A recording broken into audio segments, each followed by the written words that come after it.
जय हिंद सभी पेंशनर बंधु। उम्मीद है आपका स्पर्श में पेंशन माइग्रेट हो गया होगा और अगस्त महीना का सक्सेसफुली पेंशन भी क्रेडिट हो गया होगा। लोगों में बहुत बड़ा कन्फ्यूजन हो रहा था, गलतफहमी हो रहा था, मेरा पेंशन बंद हो गया। लेकिन आखिरकार कई लोगों को 31 अगस्त मिडनाइट को, कई को 1 सितंबर को और कईयों को तो 2 सितंबर को भी पेंशन क्रेडिट हो गया। और जिन्हें OROP 2 का सेकेंड इंस्टॉलमेंट आना था उन्हें वह भी क्रेडिट हो गया। और कुछ लोग को पेंशन क्रेडिट हो गया है लेकिन OROP का सेकेंड इंस्टॉलमेंट नहीं हुआ, क्योंकि इन बिटवीन ही इसी महीने में 2.5 लाख पेंशनर का माइग्रेशन हुआ, जिसके कारण कुछ अधूरा डाटा माइग्रेट हुआ, जिसके कारण उन्हें नहीं हुआ। और उम्मीद की जा रही है कि 1 सप्ताह के अंदर उनका OROP 2 का सेकेंड इंस्टॉलमेंट भी आ जाएगा। तो यह बात तो स्पष्ट हो जा रही है कि स्पर्श में समस्या अभी बहुत ज़्यादा है, यानी कि स्पर्श टीम को बहुत ज़्यादा काम करने की ज़रूरत है, क्योंकि कई लोग वृद्ध हैं और कई लोग हो सकते हैं कि सिंगल सोर्स ऑफ इनकम यही पेंशन हो। कई लोग की EMI फेल हो गई, जिसके कारण सिविल स्कोर खराब हो जाते हैं। तो इस तरह से कई तरह के मेंटल एगोनी है, जो कि जायज़ भी है। हर व्यक्ति धन के लिए ही फौज में गया था, राष्ट्र सेवा तो था ही, और पेंशन एक बहुत बड़ा मदद होता है, स्पेशली वृद्धावस्था में। तो पेंशन तो सुचारू रूप से होना चाहिए। यही पहले लास्ट वीक में हो जाते थे, कई बार ऐसे भी हुए महीने के 25 तारीख तक हो गए और यह स्पिल ओवर हो रहा। तो इससे लाजमी हो जा रहा, कई पेंशनर को परेशानी हो रहा, जो कि सोशल मीडिया पर फूटकर बाहर आता है, हम देख ही रहे। लेकिन अंततः हम यही कह सकते हैं कि हमारी धैर्य ही है जो अभी काम आई, और आगे भी अगर स्पर्श के साथ बने रहना है तो यह धैर्य भी हमें बने रखना पड़ेगा। जैसा हम सबों को मालूम है कि अब लगभग स्पर्श में डिफेंस पेंशनर का 26 लाख पेंशनर का माइग्रेट हो गया, जिसमें सर्वाधिक करीब 19.5 लाख आर्मी के हैं और करीब 4.5 लाख डिफेंस सिविलियन हैं। एयरफोर्स के भी करीब 1.25 लाख से ज़्यादा हैं और नेवी के भी करीब 75,000 होने वाले हैं। तो इस तरह से करीब 26 लाख हो गए हैं। तो आप कह सकते हैं कि 70 to 80% तक माइग्रेशन हो गया है और धीरे धीरे जो बचा हुआ है दिसंबर तक और भी माइग्रेशन हो जाएगा। इस वीडियो को बनाने का मकसद मेरा यही है कि जिस तरह से माइग्रेशन रेट बढ़ रहा है, माइग्रेशन की संख्या बढ़ रही है, माइग्रेंट पेंशनर बन रहे, उसी तरह से पेंशनर की समस्याएं भी बढ़ रही है। और उन्हीं समस्याओं को दूर करने के लिए मैं निरंतर स्पर्श ट्रेनिंग के रूप में आप सबों के समक्ष प्रस्तुत करता हूं, अलग अलग समस्याओं को सुलझाने के लिए। तो आज इस वीडियो में आप देखेंगे कि स्पर्श अगर आपका यूजर आईडी आ चुका, पासवर्ड आ चुका, तो लॉगिन करने में समस्या अगर हो रही है तो रीसेट पासवर्ड कर लीजिए। 3 बार गलत करेंगे तो ब्लॉक हो जाता है 30 मिनट्स के लिए, उसके बाद ट्राई कीजिए। अब मैं बात करूंगा कि अगर सक्सेसफुल लॉगिन कर ले रहे हैं तो उसमें क्या क्या फीचर्स हैं, कौन कौन सी सुविधाएं हैं, जो कि पहले पेंशन सेवा पोर्टल अलग अलग बैंक की होती थी, या बैंक में जाके आप पेंशन स्लिप ले लिया करते थे।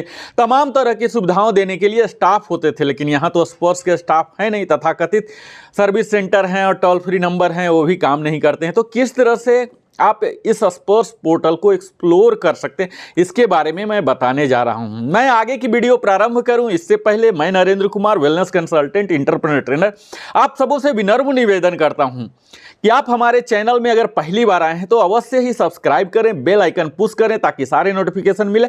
और अगर आपको अच्छा लगता है तो अपने सगे संबंधियों के साथ भी साझा करें, कमेंट करके पूछें, बताएं।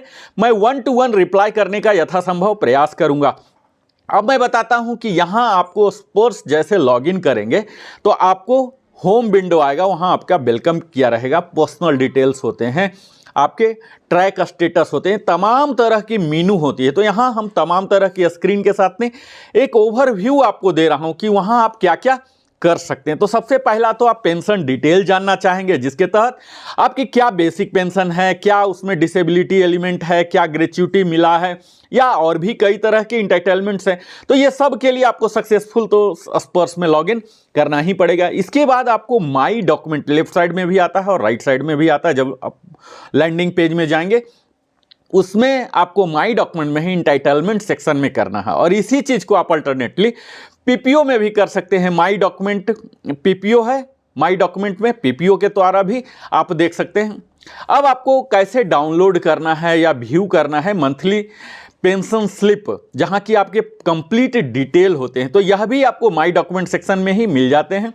आपको यहाँ लेफ्ट साइड में मंथ सेलेक्ट करना होता है और राइट साइड में ईयर सेलेक्ट करना होता है, और फेच करेंगे, सर्च करेंगे, यहाँ आपको पूरा जनरेट हो जाते हैं पीडीएफ में, जिसे आप प्रिंट भी कर सकते हैं, सेव भी कर सकते हैं, या आज के समय में प्रिंट करने की जरूरत नहीं, जब चाहें तब आप जनरेट कर सकते हैं। उस पेंशन स्लिप में आपको छोटा सा ही पेंशन स्लिप है, जिसमें लेफ्ट साइड में क्रेडिट एंट्री होती है और राइट साइड में डेबिट एंट्री। डेबिट एंट्री में तो सिर्फ एक ही है, कम्यूटेशन डिटेल, और अभी जो लेटेस्ट आ रहे हैं उसमें कम्यूटेशन रीस्टोर कब हो रहे हैं यह भी दिखाया जा रहा है। इसके साथ ही उसमें क्या डीआर है, डियरनेस रिलीफ रेट क्या है, यह भी आपको दिखेंगे, और क्या क्या रेट आए हैं प्रीवियस, यह भी आपको टेबल ऑफ डियरनेस रिलीफ भी आप देख सकते हैं, जो कि आपको इंफॉर्मेशन स्पर्श पोर्टल में ही आप जाएंगे। पेंशन ऑर्डर है और इंफॉर्मेशन, इसी में कॉमन प्रॉब्लम है, इसी में आपको यह दिखेगा डियरनेस रिलीफ करके। इसके साथ ही जो कम्यूटेशन डिडक्शन हो रहा महीने महीने जो आपने लमसम लिया सीवीपी, ये दिखेगा। यह भी अमाउंट जैसा कि हमने बताया ही पेंशन स्लिप में ही नीचे में इंट्रोड्यूस कर दिया है, डेट ऑफ रिस्टोरेशन के साथ आपको दिखेगा। अब आपको बताऊं कि कई तरह की इंफॉर्मेशन है, जैसे गैलेंट्री अवार्ड जिन्हें मिल रहे हैं, तो पेंशन ऑर्डर एंड इंफॉर्मेशन में ही कॉमन प्रॉब्लम में गैलेंट्री अवार्ड भी आपको दिखेगा।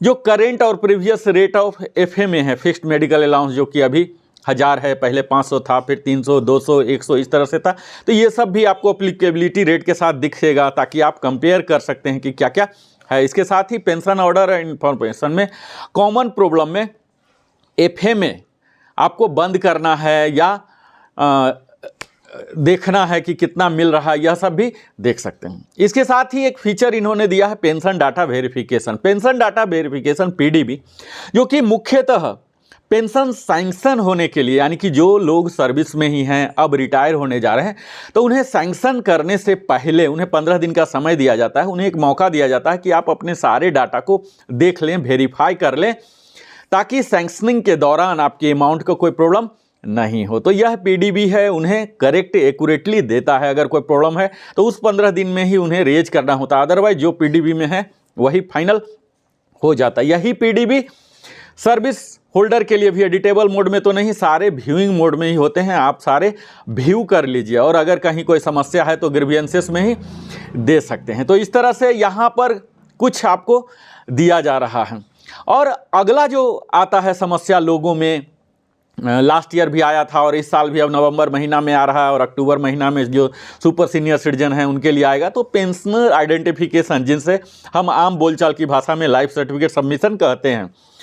तो इस पर हमने विस्तार में वीडियो बनाया है कि किस तरह से आप ऐप से, जीवन प्रमाण ऐप से कर सकते हैं, किस तरह से स्पर्श को लॉगिन करके कर सकते हैं, या किस तरह से डीएलसी जमा कर सकते हैं, किस तरह से एमएलसी कर सकते हैं। विस्तार में मैंने स्क्रीन के साथ बनाया है, तो यहाँ मैं आपको ज़्यादा बताना नहीं चाह रहा हूँ। हाँ, इतना बात ज़रूर है कि अगर आपने सबमिट किया है तो स्पर्श में इसे आप देख सकते हैं। यहाँ आइडेंटिफिकेशन स्पर्श जैसे लॉगिन करेंगे, यहाँ क्लिक हेयर कीजिए, वहाँ भी आइडेंटिफिकेशन स्टेटस दिख जाता है, या उसके अंदर जाके भी आप कर सकते हैं, खुद ही देख सकते हैं कि प्रीवियस लाइफ सर्टिफिकेट आपने कब जमा किया, और इसके साथ ही अगला आपका कब ड्यू होने वाला है। तो अब मैं बताऊं कि अगर आपने लाइफ सर्टिफिकेट नहीं जमा किए या कई तरह की प्रॉब्लम हो रही है, हालांकि आप एसबीआई से अगर पेंशनर आप ड्रा कर रहे हैं तो वहाँ एपीआई दिया गया है, आपका माइग्रेट हो गया, तब भी आप उसी तरह से उनके सिस्टम में ही, सीबीएस में इस तरह से पेंशन पोर्टल में इनेबल किया गया है कि अगर माइग्रेशन हो भी गया है तब भी आपका लाइफ सर्टिफिकेट वो ले लेंगे। उसके बाद भी कई लोगों का अगर कई तरह की समस्या आ रही है तो एमएलसी आप जनरेट कर सकते हैं इस स्पर्श से ही। एमएलसी जनरेट में क्या होता है, एक प्री फिल्ड डॉक्यूमेंट जिसमें आपका नाम होगा, सब कुछ होगा, जो आपने भरा है ये सब के साथ जनरेट होगा, उसे आप डाउनलोड कीजिए, प्रिंट कीजिए, प्रिंट करके डेजिग्नेटेड ऑथोरिटी, जो कि मैं अभी बताने जा रहा हूँ, इसमें कई तरह की ऑथोरिटी का नाम दिया गया है, मैं कई वीडियो में बताया भी हूँ, यहाँ संक्षेप में आपको फिर से बता रहा हूँ कि जो क्रिमिनल प्रोसीजर कोड 1898 के तहत जो एक्सरसाइज करते हैं मजिस्ट्रेट का पद, वो लाइफ सर्टिफिकेट साइन कर सकते हैं। रजिस्ट्रार या सब रजिस्ट्रार हों, जो रजिस्ट्रेशन एक्ट, हमारे ज़मीन जायदाद का रजिस्ट्रेशन होता है, रजिस्ट्रेशन एक्ट 1908 के तहत, वो रजिस्ट्रार या सब रजिस्ट्रार भी हमारी कर सकते हैं। एक पेंशनड ऑफिसर जो कि रिटायर होने से पहले मजिस्ट्रेट के पद पर कार्य कर चुके हों तो वह भी करेंगे।